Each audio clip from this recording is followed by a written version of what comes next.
प्रसंग चल रहा है। जो जन मेरी शरण है ताका हूं मैं दासी, गेल गेल लाग्या फिरूं जब तक धरती आकाशी।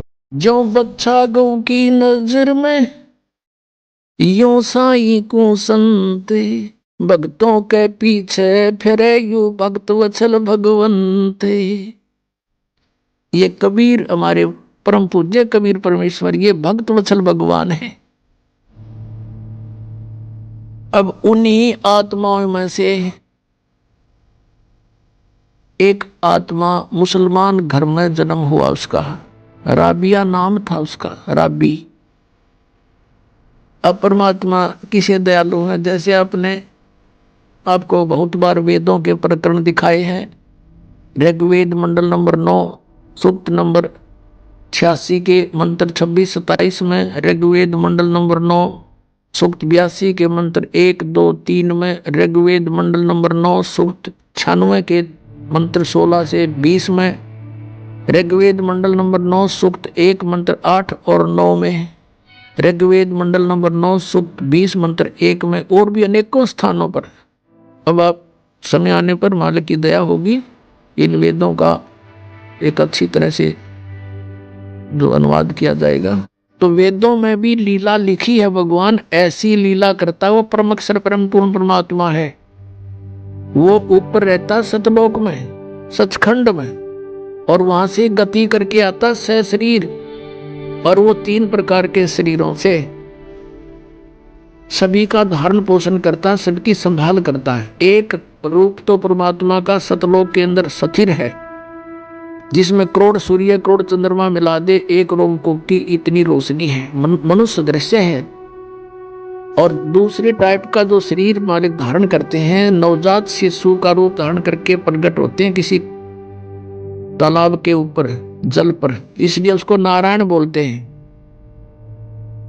और वहां वो निर्धारित कार्य होता परमात्मा का, किसी संस्कारी हंस वहां से कोई उठा ले जाते हैं, और वो फिर उस परमात्मा की परवरिश की लीला कुंवारी गायों से होती है। वो दूध कुंवारी गायों का दूध पीते और नहीं पीते हैं, और वो परमात्मा वहां से चलकर आते हैं। वो कबीर देव है, कबीर साहब है वो, और अच्छी आत्मा को मिलते हैं, उनको ज्ञान देते हैं। तो इसी आधार से परमात्मा स्वयं भी कहते हैं, गोता मारू स्वर्ग में जा बैठू पाताले, कह कबीर ढूंढता फिरूं अपने हीरे मोती लाले। ये खुद भगवान भी कहते हैं। और जिनको परमात्मा मिले वो भी यही बताते हैं, जैसे आदरणीय नानक साहिब जी को मिले बेई नदी पर, सचखंड से सतलोक से सतपुरुष आए कबीर देव जी, और उनको बेई नदी से अंतर ध्यान करके सचखंड में लेकर गए, फिर वापस छोड़ा सतलोक से। उन्होंने आते ही नौकरी त्याग दी, एक नवाब के यहाँ नौकरी करते थे, और फिर परमात्मा की खोज में बनारस पहुंचे। और जहां देखा था ऊपर भी सतलोक में परमात्मा एक जिंदा महात्मा के रूप में आकर नानक साहिब जी को ऊपर लेकर गए थे। अब उसी रूप में परमात्मा सतलोक के अंदर विराजमान, उसी शकल में, और उसी रूप में जुल्हे का काम कर रहे बनारस में, काशी में। वहां जब जाकर देखा, अगर सचमुच ये तो वो परमात्मा है जो मुझे सचखंड लेकर गया था, सतलोक में देखा था। तब कहा था, भाई सूरत मुल्क की वेश ए ठगवाड़ा ठगी देश करा सियाणा बोता बार, ये दानक रूप रहा करता रहे। अब फिर नानक जी की कोई ना सुने, वहां जुला इकट्ठे हो गए, कोई पंजाब तो आके बौड़ी बौड़ी बात करे, इस नीरू के पुत्र ने भगवान बतावे। अब कहने का भाव ये है कि जो लीला वेदों में लिखी है कि वो परमात्मा सतलोक से चलकर आता है और यहाँ पृथ्वी पर प्रकट होता है, अच्छी आत्माओं को जा जाकर मिलता है। आदरणीय मुलुकदास जी को मिले, आदरणीय दादू साहिब जी को मिले, आदरणीय गरीबदास साहिब जी को मिले, आदरणीय घीसा दास साहिब जी को मिले, गांव खेकड़ा जिला मेरठ उत्तर प्रदेश में। आदरणीय गरीबदास साहिब जी को मिले, गांव छुड़ानी जिला झज्जर हरियाणा पे। और गरीबदास जी ने कहा था कि सर्व कला सतगुरु साहिब की हरियाए हरियाणे नू। तुम कहते हो भगवान हमने पाया को नहीं, निराकार है, मैं कह रहा हूँ हरियाए हरियाणे नू। गरीबदास जी कहते हैं, मैं कह रहा हूँ हरियाए हरियाणे नू। परमात्मा यहाँ आए थे हमारे पास जब तक हरियाणा बना भी नहीं था, ज्वाइंट पंजाब था। और उस शब्द बोले गए हरियाए हरियाणे नो परमात्मा के वचन से यो अलग क्षेत्र हरियाणा बन गया। नहीं तो आज हम इस वाणी को कैसे स्पष्ट करते हैं कि हरियाए हरियाणे नो, तो ये हरियाणा क्षेत्र बना दिया मालिक ने, बनवाना ही था ये। उनके कहते सात वचन पलटे नीचे पलट जा ब्रह्मांड है। अब जो प्रश्न चल रहा है वहीं आते, इसी आधार से परमात्मा उस लड़की को मिले राबिया को जाकर के। 12-13 वर्ष की लड़की थी, खेतों से चारा लेकर आ रही थी। परमात्मा वहां एक कुएं पर बैठ गए, लड़की भी बैठ गई, क्योंकि पिछली आत्मा जो होती है, कहते हैं साधु दर्शन राम का, प्रमुख पर बस है सुहाग, दर्श उन्हीं को होते हैं जिनके पूर्ण भाग। कबीरा साधु दर्शन का साहिब पावे याद, वो है समय लेखे में बाकी का समय बर्बाद। अब आत्मा साधु संत को देखकर बड़ी खुश होती है कि भगवान इन संतों के रूप में ही आता है। वो लड़की बैठ गई, परमात्मा के ऊपर तरफ देख कर एकदम आसक्त ऐसी होगी, खिंचाव सा बना कि तो महात्मा है कोई। तो उससे प्रश्न किया कि आप कौन हो, कहां से आए हो। तो परमात्मा ने कहा बेटी मैं अल्लाह अकबर हूं। अब परमात्मा के ऊपर तरफ देख कर एकदम आसक्त ऐसी होगी, खिंचाव सा बना कि तो महात्मा है कोई। तो उससे प्रश्न किया कि आप कौन हो, कहां से आए हो। तो परमात्मा ने कहा बेटी मैं अल्लाह अकबर हूं। अब लड़की ने सोचा अल्लाह अकबर है, आपको आप सचमुच? हाँ मैं बेटी मैं खुद खुदा हूं। तो कहने लगे आप यहाँ किस लिए आए हो। कि मैं आपके लिए आया हूं बेटी, आप साधना गलत कर रहे हो, आप सत साधना कीजिए। आप जो मुसलमान धर्म के अंदर साधनाएं करते हो ये साधनाएं पाप की हैं। मांस का खाते हो, हैं तुम, ईद बकरीद मनाते हो, ये साधनाएं नहीं अच्छी नहीं है तुम्हारी। वो कहने जी हम नमाज करते हैं। नमाज तो अच्छी बात है, वो तो प्रार्थना है प्रभु की, लेकिन करती किसकी हो। अब किसी की एप्लीकेशन लिख कर चल पड़े, नाम अगले का लिखा नहीं कि किसको देनी है, किसी डीसी को देनी है या कमिश्नर को देनी है, नाम की तरह लिखा नहीं, साहब लिख दिया ऊपर। अल्लाह कहो साहब कहो तो कौन सुनेगा तेरी एप्लीकेशन ने। या नमाज तुम करते भी हो तो तुम भगवान किसके नाम भेज रहे हो ये, क्यों तो बेचून अल्लाह है। बेचून है फिर तारी तुम्हें क्या मदद करेगा, वो बेचून है तो निराकार है। तो लड़की वो तो मालिक के सामने इस अज्ञान का कहाँ ठिकाना है। लड़की बहुत प्रभावित हुई, कहा बेटा तुम असक जन्म हो गए भटकत्या ने हैं, अब पिछले जन्म में मनुष्य थे तो अगले अब मनुष्य हो गए, अगले जन्म में भक्ति ठीक ना हुई तो पशु बन जाओगे या मनुष्य भी बन गए, तो ये प्रोसीजर फिर शुरू तुम्हारा, ये कोई एंड है इसका। तो बेटी बहुत प्रभावित हुई और उसने कहा भगवान फिर क्या करूं।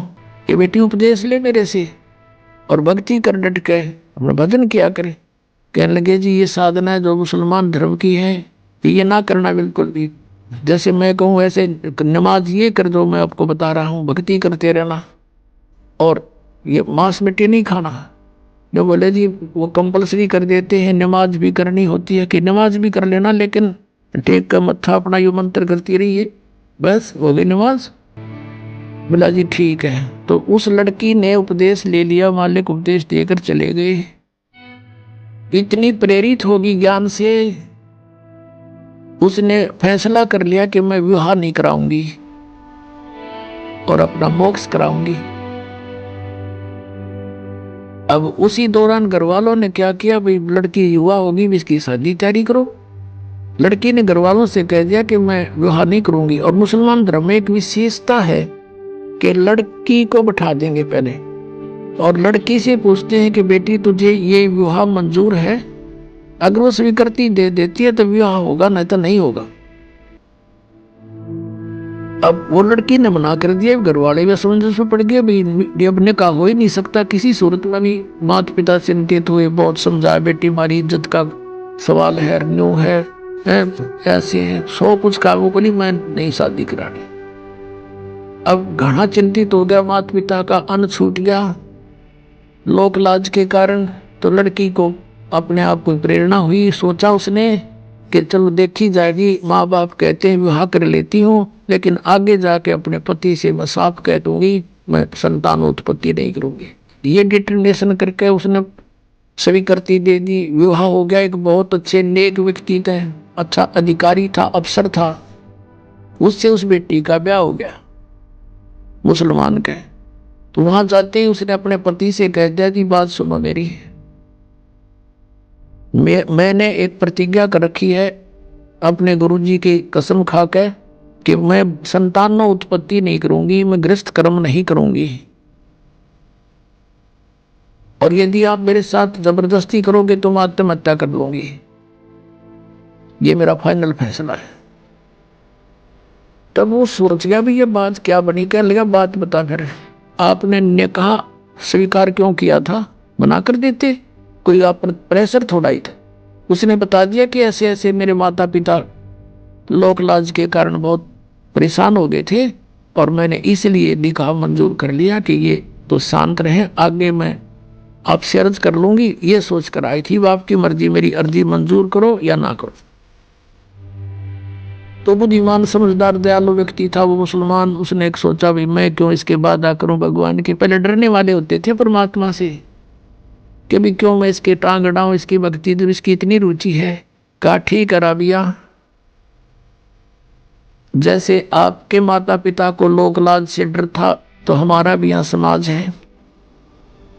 आप रहोगी मेरी पत्नी के रूप में संसार की दृष्टि में, और मेरे लिए होगी मेरी बहन के तुल्य। तेरे अलग से मकान बना दूंगा, उसमें अपनी भक्ति करना, लेकिन घर से बाहर नहीं जाने दूंगा, हमारी भी इज्जत है। कदे तू कह मैं वहां जाऊंगी फलान करूंगी, कहीं और नहीं जाने दूंगा किसी संत भक्त के पास, अब जो आपकी आज्ञा। अब उस लड़की ने 4 वर्ष तो साधना वो की जो परमात्मा ने बता रखी थी। फिर वहां आने लगे तो अलग से उसका कमरा बना दिया। उस मुसलमान भक्त ने अपनी दूसरा ब्याह करवा लिया। मुसलमानों में कई कई शादियां हो जाती हैं, तो वहां आस पड़ोस की और भी भगतनी जो मुसलमान वर्ग की थी धर्म की, वो आने लगे हैं। वो कहने लगी बता तो कुछ भी ना करती या कोई बात हुई, यानी कुछ दिन में वो परमात्मा वाला ज्ञान हट गया, वो लोक वेद फिर समा गया उस बेटी में, और वो ही मुसलमान धर्म वाली क्रियाएं उसने शुरू कर दी। काल का दिन जाल है कसूता। अब वो करती रही अपनी साधना। वो 50 वर्ष की होगी। 50 वर्ष की आयु जब होगी तो उसने अपने पति से कहा कि आपकी आज्ञा हो तो मैं मक्का जाना चाहती हूँ हज करने के लिए। और हज करना कंपलसरी होता मुसलमान धर्म में। वो ये मानते हैं जिसने हज कर ली वो स्वर्ग का वासी हो जाता है, उसको लाभ होता है। तो सभी बूढ़े बुजुर्गों को हज अवश्य करवाते हैं। उसके पति ने सोचा कि भी मैंने देख लिया 30-35 वर्ष हो गए, मैंने कोई भी ऐसा इसका आचरण नहीं देखा, इसलिए उसने उसको अलाउड कर दिया कि आप जा सकते हो और कहो तो मैं आपके लिए कोई ऊंट की व्यवस्था कर दूं सवारी की। राबिया ने कहा नहीं मैं पैदल जाऊंगी। जैसा हमारी सोच है कि पैदल जाने तक घना लाभ होगा, अब वो चल पड़ी, क्योंकि काफी व्यक्ति जाते थे, पैदल जाते थे, लारा लग जाता था, लाइन लग जाती थी, तो वो लड़की भी चल पड़ी। अब वो जा रही थी, चलते चलते रास्ते में रेगिस्तान में एक कुआं था। कुएं के पास एक कुतिया प्यासी थी, बहुत प्यासी थी। उसके छोटे छोटे नवजात बच्चे थे, साइड में बैठे थे, आंखें भी नहीं खुली थी उनकी, और वो बहुत प्यासी थी। और कभी तो राबिया के चरणों की तरफ आ रही है, फिर भागकर कुएं में झांक रही है। अब राबिया उसकी भाषा समझ गई कि इसको प्यास लगी। कुएं पर देखा तो वहां कोई बाल्टी नहीं, कोई रस्सा नहीं, आसपास कोई गांव नहीं, कोई और व्यक्ति आसपास नजर नहीं आ रहा जहां से कोई साधन मांग लाऊं। अब उस लड़की ने आव देखा ना ताव देखा, अपने बाल पाड़े, लंबे लंबे बाल थे, वो बाल पाड़े न एक एक बाल फटाफट सारे बाल पाड़ के और एक रस्सी बनाई। ये है मुसलमान, ये मांस खावर मस्ता रहे, ये मुसलमान नहीं है। वह लड़की थी मुसलमान। कहते दया बिना दरवेश कसाई, जिसके दया नहीं वो भगत किसा। लंबी लंबी इतनी लंबी रस्सी बांटी अपने बाड़ा थे, बहुत नीचे दल होते थे, और अपने वस्त्र निकाल कर, पहले मोटे मोटे खद्दर के कपड़े होते थे, वो कपड़े निकाल कर उसका बांध कर और पानी में भिगोए। एक मटका पड़ा था टूटा हुआ घड़ा, आधा हिस्सा, उसको निचोड़ा और उसमें डाल देर कुतिया टूट कर पड़ गई, साथ की साथ पी जावे। तो कुतिया को पानी से छकाया और अपना जो लो लोहान होगी थी वो कपड़े ऐसे अपने कपड़ों से पहुंच के उनको धो धा के झाड़ झूड़ के ऐसे और पहन लिए और पहन के चलने की तैयारी की थी मक्का में। कहते वो मक्का वाली बिल्डिंग एज इट इज उठ के और वहां आ खड़ी हुई उस कुएं के साथ में, जैसे प्लेटफार्म पर रेलगाड़ी लग जाती है। और उसने देखा मक्का मक्का पहुंच गई, मैं सपना सा हो गया, एकदम दौड़ के उसमें चढ़ी।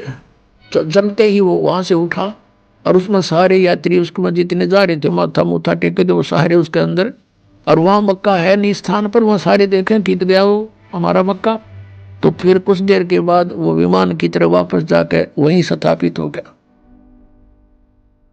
अब इस कारण से पूरे मुसलमान धर्म में उस क्षेत्र में ये हो गया, वह भक्ति होता राबिया कैसी, भक्ति होता राबिया जैसी। मक्का भी वहां बुला लिया राबिया ने, पक्का इसके लिए वहां पहुंच गया। अपना आत्मा ये समझना कि जैसे दास आपको बता रहा था कि हम पहले जैसे भी हमें सुख होता था या कोई घर में ऐसी अच्छी घटना होती थी तो हम ये सोचा करते थे जो साधनाएं हम कर रहे हैं इसी से हुआ हमारा। और ये थे पिछले पुण्य, उन पुण्यों से उसके अंदर दया हुई, दया से उसमें इतनी हिम्मत आई कि बाल पाड़ दूं, पाड़ के दिखाओ चार बाल आप। इस कारण से पूरे मुसलमान धर्म में उस क्षेत्र में ये हो गया, वह भक्ति होता राबिया कैसी, भक्ति होता राबिया जैसी। मक्का भी वहां बुला लिया राबिया ने, पक्का इसके लिए वहां पहुंच गया।